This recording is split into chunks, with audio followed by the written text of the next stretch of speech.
around Dodge City and to the territory on west, there's just one way to handle the killers and the spoilers, and that's with the U.S. Marshal and the smell of gun smoke.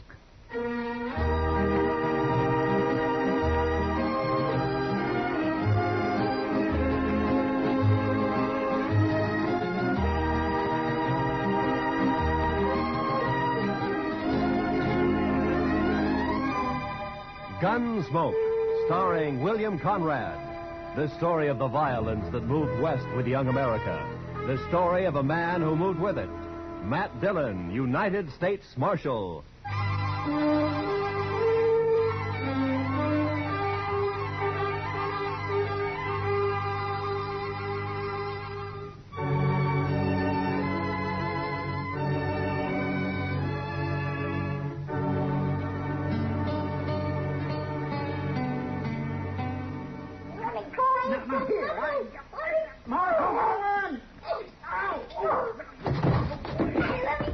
What have you got there, Chester? Half boss, half kid, Mr. Dillon. I'll smack you flat on the Hold way. it now. You don't stop that kid. Now hold it. You want me to take a strap to you? Now hold it. You best lock him up somewhere, Mr. Dillon. It's safer that way. All right, Chester, just calm down. Now, you come over here, son. Sit down. Come on. Look out, Mr. Dillon. He's got hold of your gun. Okay.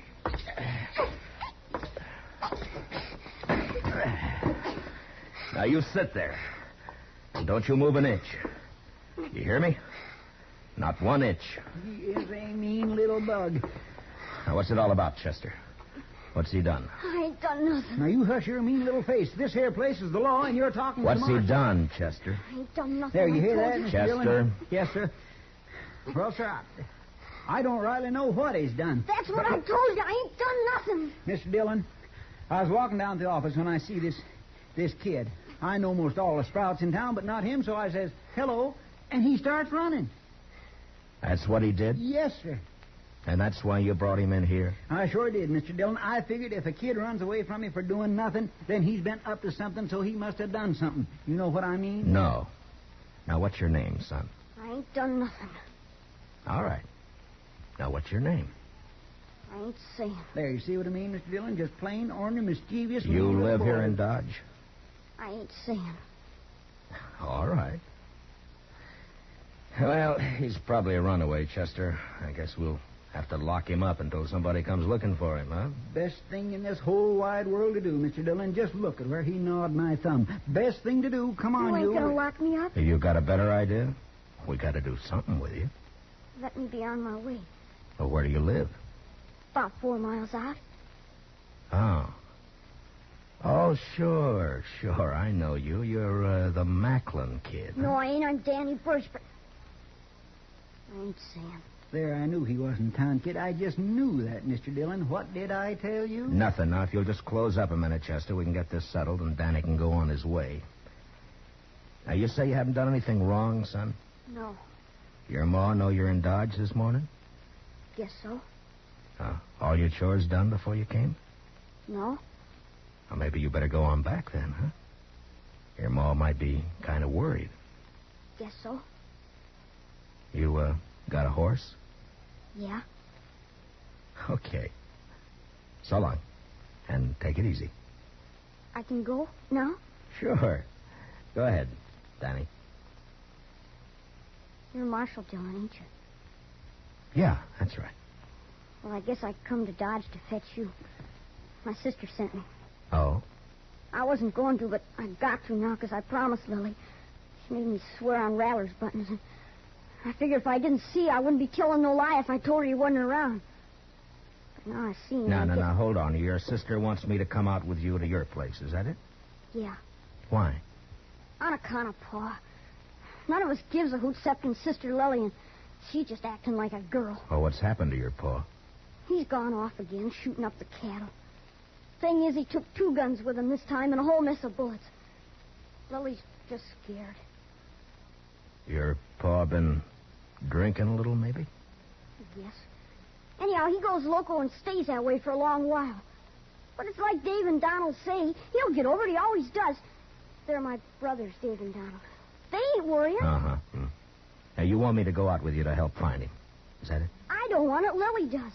And I had to swear on rattler buttons that I'd fetch you. Oh, yeah, sure. Well, it's good that you did. Chester, get your stuff, will you? We'll ride out with Danny.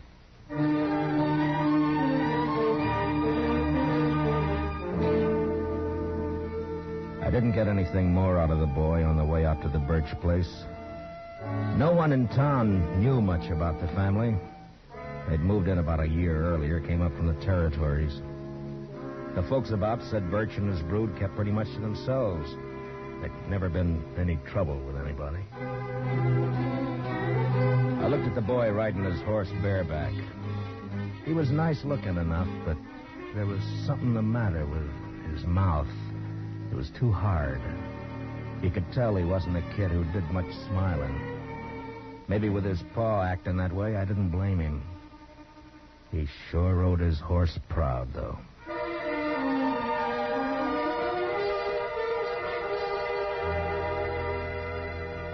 It was hot and dry, and by the time we were inside of the Birch place, the sun was burning down hard.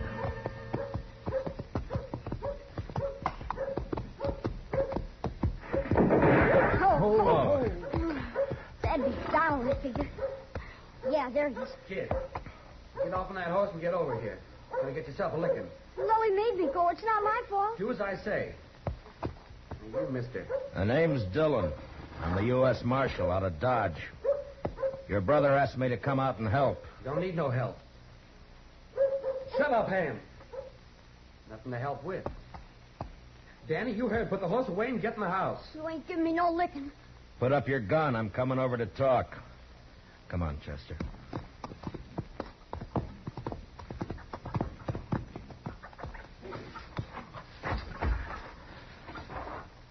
It's against the law to shoot a man in cold blood.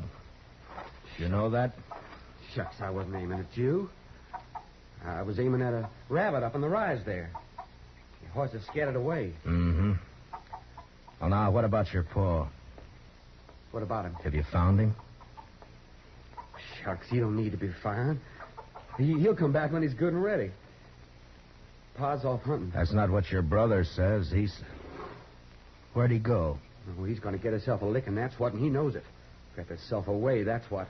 Donald. That's your name, isn't it? Yeah? Well, look, I'm not one to interfere in family matters, but if you do need help, I mean, if your paw's shooting up cattle like Danny says, well, maybe he'll be practicing next on people, and that wouldn't be so good. That brother of ours, he's a dirty little liar. No, he's not, Donald. I'm glad you came, Marshal.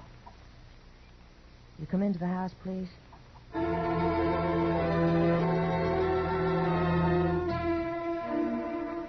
Chester and I followed the girl into the house. I knew it was the sister Lily. All the family I'd seen up to then had a great likeness to each other. Donald slouched in behind us and moved around the room nervous-like. It wasn't by right. Yeah, Why? on account of Pa. I had the feeling that they'd put up boards and studs where the fancy took 'em, and the place just grew another room like a lizard's new tail. I don't know what it was, but I got a funny feeling. It was too hot, and something was wrong. All wrong. And the girl Lily looked square at me with hard eyes. Donald, Huh? sit down. You make me nervous. Oh, sure.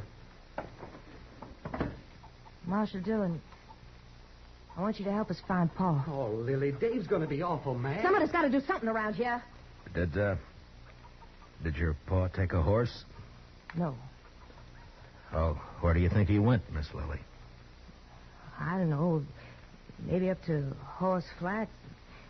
Maybe over by Gorman's Creek. Creek's all dried up. Ain't going to be no water in there. Did he take a water skin with him? Uh-uh. No, he didn't. Kind of bad wandering around without no water. When did he leave? Yesterday morning. Heard a couple of shots along about noon. Dave found a calf laying dead over in the North Range. You can see it there through the window. Haven't had time to bring it in yet. Was he drunk? Sure. Drunk as you can get. Weren't you, Lily? I'm afeard for him, Marshal Dillon. Yeah, I understand. Well, it makes good sense you sent for me. Well, I'll try and find him and bring him back. Well, I ain't gonna do no such thing.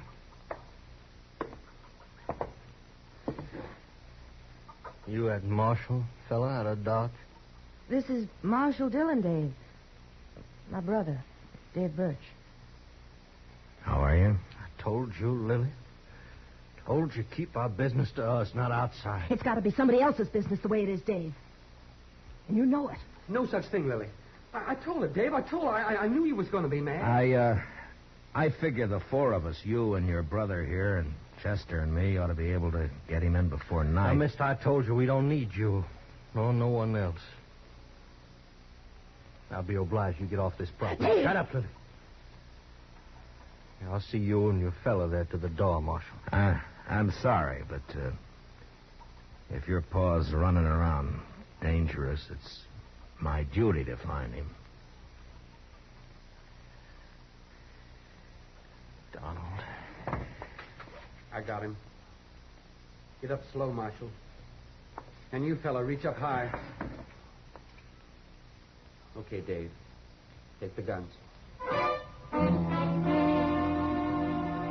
The younger brother, Donald, had got behind my chair, and now he was covering us with a shotgun. Dave took our guns. It was kind of crazy, and I almost wanted to laugh when I saw the kid, Danny, peeking in around the door. But then I saw his eyes, and there was the same thing in them. Hard, angry, as in the others. The girl started to say something. Then she shut up. Now get on your horses and ride back. And I don't want you out here again. This ain't no matter for the law, and you're trespassing. You're making it a matter for the law right now. You know that. Start walking. Them guns is U.S. property. Okay. I ain't no thief.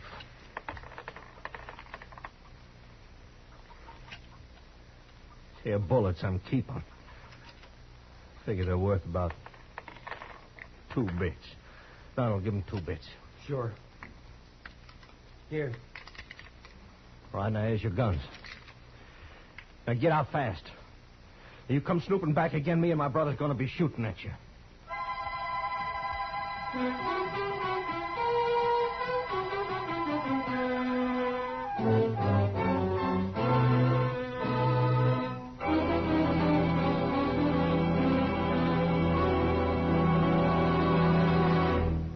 We will return for the second act of Gunsmoke in just a moment. But first, for centuries, arthritis and rheumatism have plagued mankind. And it's only in the last few years that science has begun to find hopeful avenues to explore toward relief and cure. The Arthritis and Rheumatism Foundation, established in 1948, holds a yearly drive to obtain funds for yet more concentrated research. A contribution to this year's drive, sent simply Arthritis, in care of your local postmaster, will help this fine work to continue for the eventual benefit of everyone. And now for the second act of Gunsmoke.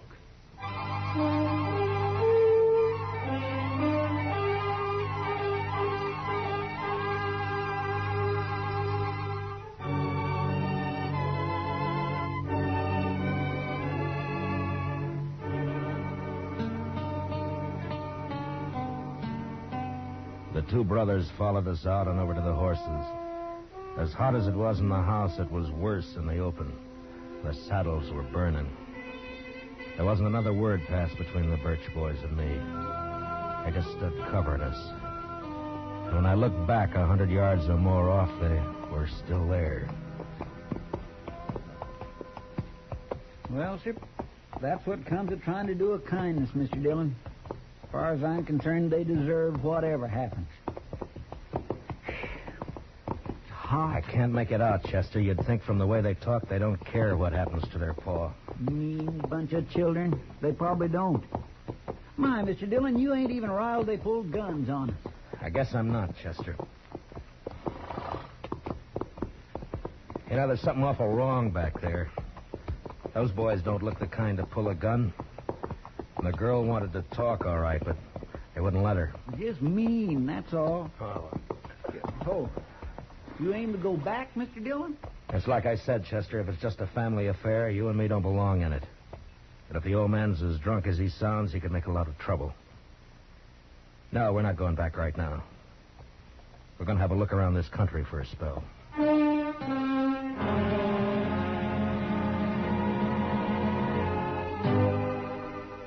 Chester and me covered a lot of ground that morning and into the afternoon. I had an idea that we might find Birch wherever we could find water. Without a horse, he couldn't get too far, and without water, he was going to get sick pretty quick. We rode over by Gorman's Creek and then up to Horse Flats, and there was nothing. Along about 2 p.m, Chester spotted a carcass lying off the trail. It was a cow. She'd been shot 3 times in the head. Could have happened this morning or yesterday. Uh-huh. Hard to tell in this weather. Oh. Well, the ground's too dry to pick up a track. Might as well take a chance and go over to the hills. Yeah, might be water there. Boy, I could do with some right this very minute. Come on.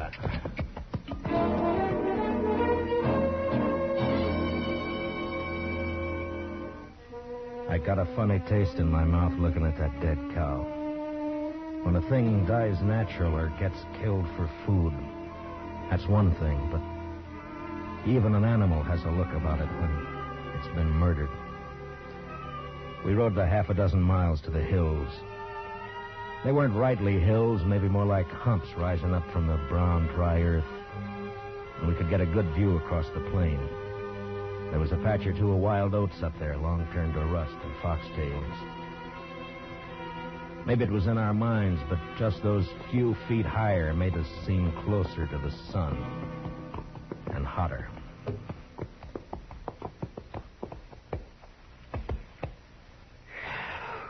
You ought to be able to see if he's out there anywhere. Mr. Dillon, he'd be dead if he was. Man couldn't live a morning out there on foot. Well, I don't think he's going to find water up here. Now, look at that. Dry as a bone.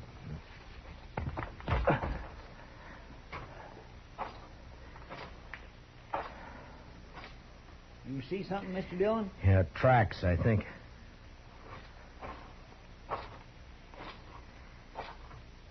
Yeah, he's been up here.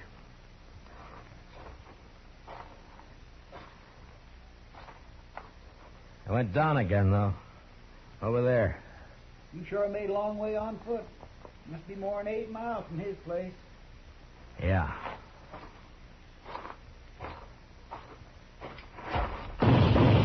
Oh, you darn fool.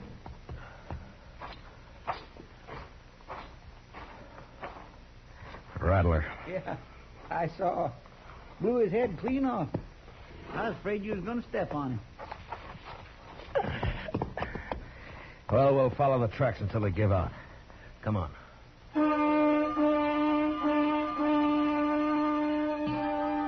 Those tracks kept going in and around the hills.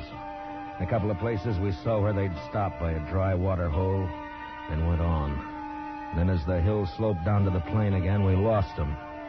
But their direction seemed to be headed back to the Birch place. And that's the way we rode. We hadn't gone more than 15 minutes along when we saw the body of a man and a horse some few feet away. They were both dead.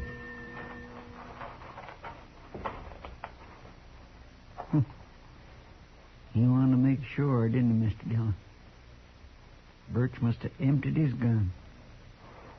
Look at that. Isn't it Jack Mason, one of old man Gorman's hands? Yes, sir. That's who it is, right enough. Nice fellow, too. I knew him a bit. Get him on your horse, will you, Chester, and take him over to Mr. Gorman? Yes, sir, I'll do that. I'm going to go back to the Birch place. I'd rather come with you, Mr. Dillon. No, meet me there, huh? Yes, sir. And if you see Birch on the way, watch your step. Try not to kill him. But don't take any chances. No, sir, I surely won't.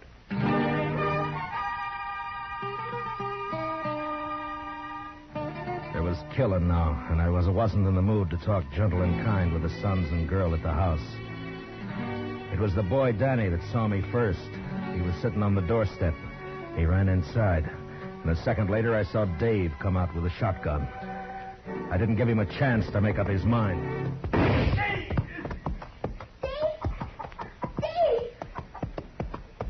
What did you my brother do? What happened? Shut up, kid. Get inside. Ain't nothing. Your arms. Get inside now, you hear me? I'm sorry, but I'm not arguing with you anymore. Where's your paw? I don't know. He killed a man back on the plane away. You're a liar. Told you get in the house, kid. Now get. I'm staying. He's a liar. Paul never killed nobody. Where's Donald and your sister?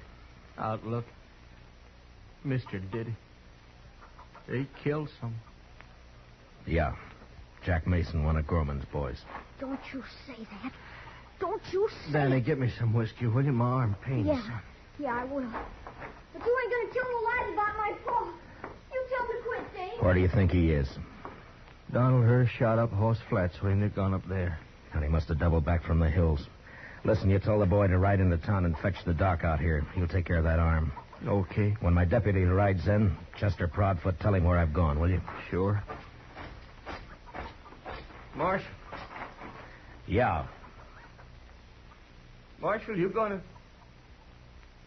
kill our Paul? I don't want to. Not if I can help it.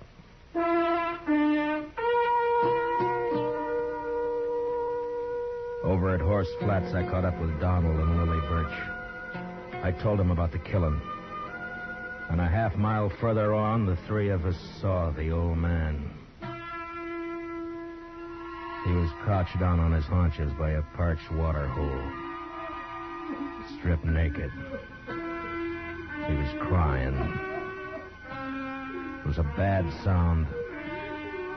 And when I saw his eyes, I knew he wasn't drunk. There was no sign of his guns or his clothes.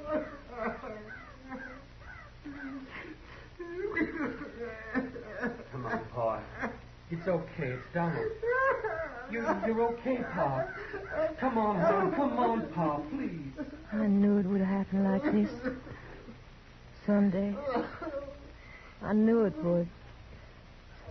Boys figured it'd be shame on us all if word got out Pa had spells. Your brothers were wrong. Pa, please, will you? Pa. Come on. It was all right till after Ma died. Then he started to act this way. That's why we had to leave our last place. People found out. Try to keep him home, but it weren't no good. Give your old boy a cup of water. And your pa's thirsty now. Come on, Pa. Get up. We're going to bed. Funny. Pa never took a drink in his life. We always said he was drunk when he carried on like this. Oh, People could figure a man drunk. I'm sorry, Miss Lily, but help me now. I'm going to have to take him in. Help me now. I got to. Well, they do, too. I don't know. But he's done murder. It's my job to take him in. They'll hang him. I don't know. Maybe not. I don't know. Son, where's your brother? He didn't want to let you come out here alone. Now. You're too young now. Where's your ma? She ought to know better now. Miss Lily, come over here. Oh, no, son. Now, I want you to listen to me. It's not my business, but will you let me give you some advice? Miss Lily? Huh? Now, you sell this place. I'll see what I can do to help. And you and your brothers go somewhere else and start afresh. You can get a good price for your land. You do that. It's best. Yeah. We'll go. I'm not saying you've got to. I'm saying it'd be better. It'd be better for the kid.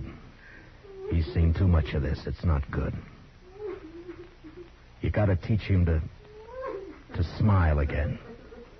Act like a kid again. You understand? You understand? Sure. I understand. Okay. I'll be taking him along now. We'll stop off at your place with some clothes. All right.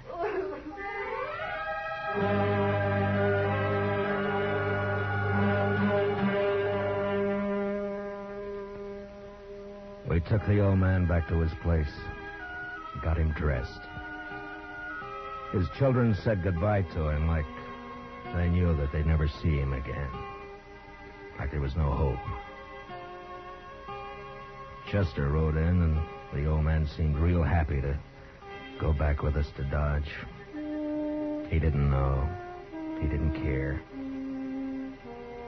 On the way, we passed the Doc and Danny riding out to take care of Dave's arm. It's a funny thing, the old man didn't even see the kid. He was prattling to us about the Indian Wars. The last I saw of Danny Birchie, he was looking back over his shoulder at his paw. And we heard him still crying a long way off.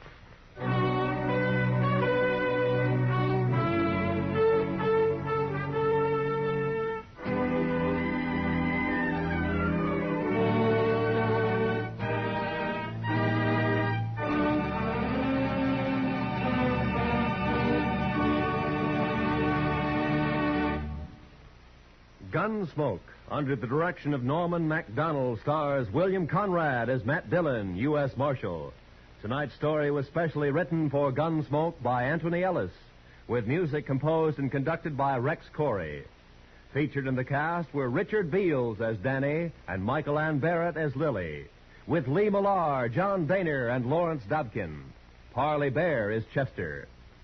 Gunsmoke is heard by our troops overseas through the worldwide facilities of the Armed Forces Radio Service. Join us again next week as Matt Dillon, U.S. Marshal, fights to bring law and order out of the wild violence of the West in Gunsmoke.